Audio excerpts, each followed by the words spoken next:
Je suis M. Cyril Karel Nzundu, acteur de la société civile, que chaque année, le président de la République fait l'état de la nation, nous fait des discours.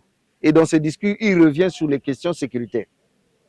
Il revient sur les mêmes questions de distribution d'eau et d'électricité. Mais sur le terrain, nous avons comme l'impression que le président est en avance et ceux qui doivent le suivre sont en retard. Pourquoi je dis? Parce que ce n'est pas au président d'aller à la SNE fournir la technicité qu'il faut. Lui, il est manager. Il dit faites ça, il met les moyens. C'est à vous de faire.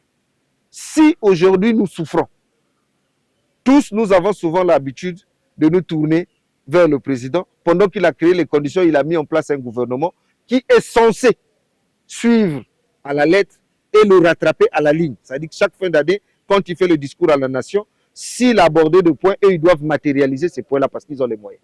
La responsabilité sur le cas Bébé Noir, elle est partagée.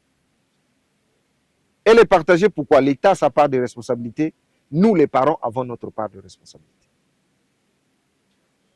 Je me dis que lorsqu'on voit le Congo repartant un peu en arrière, nos parents mettaient au monde jeunes.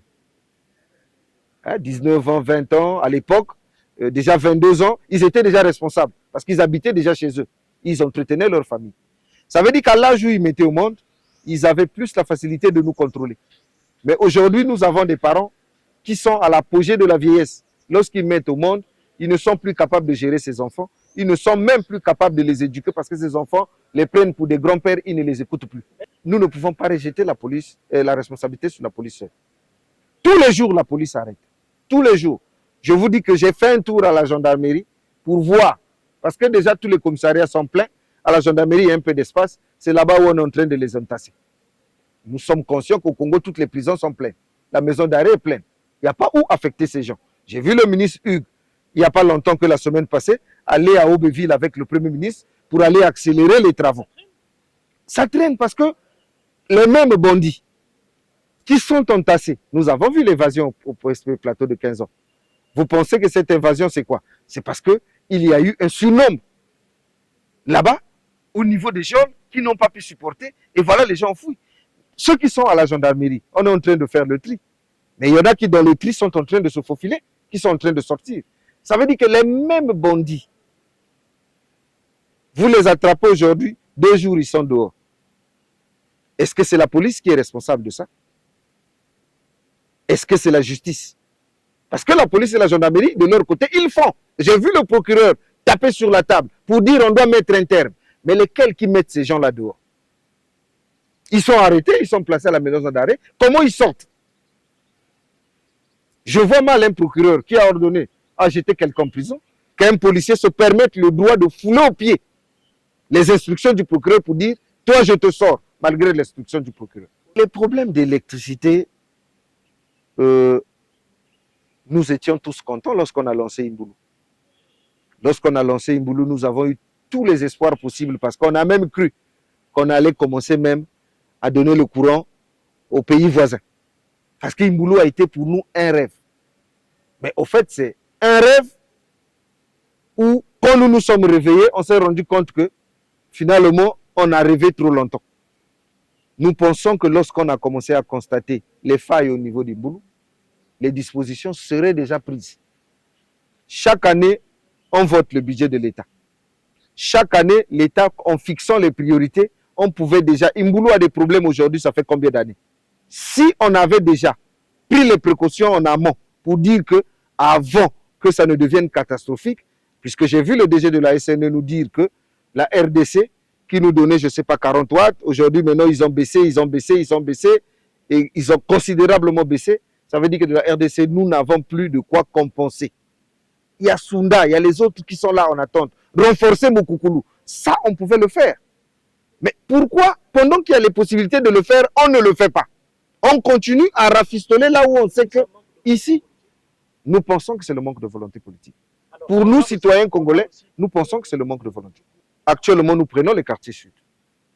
Pendant qu'il y a eu une grande difficulté pour s'approvisionner en eau, le Djoué, il y a l'usine du Djoué qui renforçait, il y a le château d'eau qui est là, à Makelekele, qui permettait de ravitailler cette zone. Mais une simple panne d'électricité a permis que toute la zone sud soit asphyxiée. Et les gens courent derrière les forages pour s'aligner et se battre pour classer les bidons. C'est le manque de volonté politique. Aujourd'hui, si on prenait au sérieux ces problèmes, pour les DG de la SNE, c'est des situations qu'on aurait par anticipation déjà pu mettre les garde-fous pour éviter que nous n'arrivions à ce genre de situation. Pareil pour la SNE aujourd'hui, qui a les mêmes déboires. Faites la remarque, vous pouvez aller dans vos archives. Chaque fois qu'un maire est nommé, la première des choses, les 2 premiers mois là, il est en train d'arranger les routes. Vous avez le cas de Pointe-Noire. Vous avez vu quand madame le maire est arrivée, la première des choses c'était, elle a commencé, le maire Kando est arrivé pareil, vous avez Brazzaville, le maire Okemba quand il est arrivé pareil, l'actuel maire Bansimba quand il est arrivé, c'était son premier champ de bataille. 3 mois après, on ne voit plus personne dans la rue, on ne voit plus personne en train de faire quelque chose. On a mis de l'argent. Nous avons vu lorsqu'il y a eu le bassin du Congo, comment, à quelle vitesse on a pu rattraper certaines avenues de Brazzaville. À quelle vitesse? Pour le bassin du Congo. Le bassin du Congo est passé. Mais aujourd'hui, nous en sommes où? On peut faire les points. Repartons sur les mêmes avenues qui avaient été bitumées pendant le bassin du Congo. Allons faire le constat. Je pense que nous voulons de quelque chose et de son contraire. Et à ce moment-là, il faut permettre que les vrais techniciens fassent le travail. Nous avons la route Brazzaville-Pointe-Noire. C'est vrai qu'elle est entretenue par la LCR. Mais c'est une route jusqu'à aujourd'hui, les gens ne se plaignent pas. Parce que chaque fois qu'il y a juste un nid de poule, tout de suite, il y a une intervention. Mais pourquoi nous ne pouvons pas faire autant pour nos grandes villes? Pourquoi ce qui marche là, on ne peut pas faire le copier-coller pour dire, au lieu qu'on donne encore l'argent à la mairie, puisque la mairie encore, c'est après les sous-traitances, trouvons des gens capables. Nous sectionnons nos villes. L'arrondissement, on donne à un tel.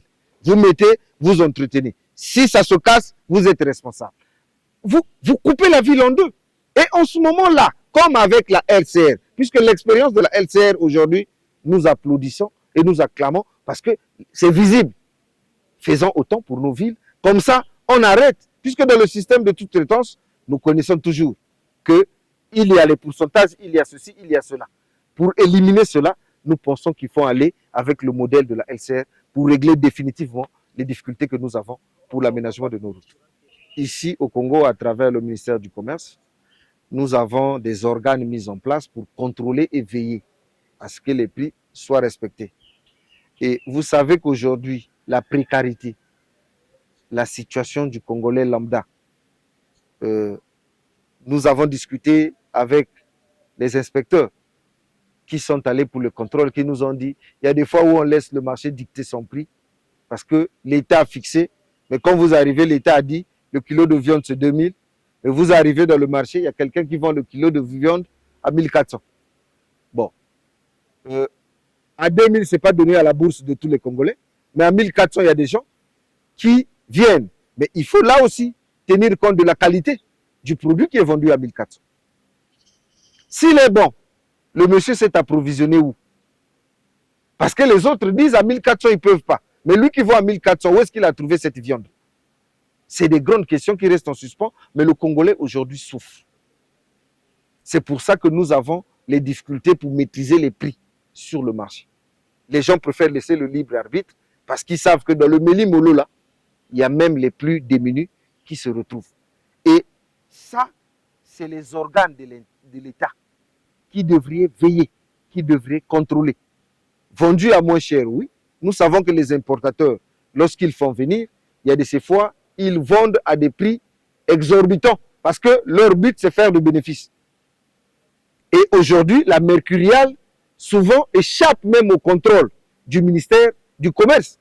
Qui peut savoir qu'effectivement, les cuisses de poulet que vous vendez aujourd'hui à 1000 francs, là où vous les avez achetées, vous les avez réellement achetées à 700. Puisqu'on induit les charges. Pour arriver jusqu'au Congo, on peut dire à 1000 francs, ça va. Mais c'est des cuisses qui sont parfois achetées à 300 francs. Nous pensons que aujourd'hui, le président de la République, c'est lui qui est garant du mandat. Nous avons élu le président de la République, on n'a pas élu le gouvernement. Le gouvernement, c'est lui qui nomme. C'est par rapport à sa confiance qu'il met, il place qui il veut. Mais nous l'avons élu lui pour conduire notre pays. Les difficultés que nous, en tant que souverains primaires, nous sommes en train de rencontrer, les difficultés liées à notre social, demandent à ce que le président de la République lui-même soit plus regardant et que lui-même prenne un peu le contrôle, qu'il mette en place. Nous avons le contrôle d'État qui fait son travail, mais qu'il se donne plus d'ardeur pour que les gens puissent matérialiser ce que lui, il est en train de dire. Parce que nous suivons là son programme à lui. À la fin du mandat, on ne va pas juger le gouvernement, mais nous allons juger le programme du chef de l'État. Voilà pourquoi nous lançons cet appel-là. Que les Congolais qui sont en souffrance ont besoin que le président soit plus regardant, qu'il soit un peu plus rigoureux envers les membres du gouvernement qu'il a nommés pour que nous ayons la culture du résultat. Nous avons besoin de résultats pour aujourd'hui améliorer la condition sociale du citoyen congolais lambda et du plus démuni qui est en souffrance.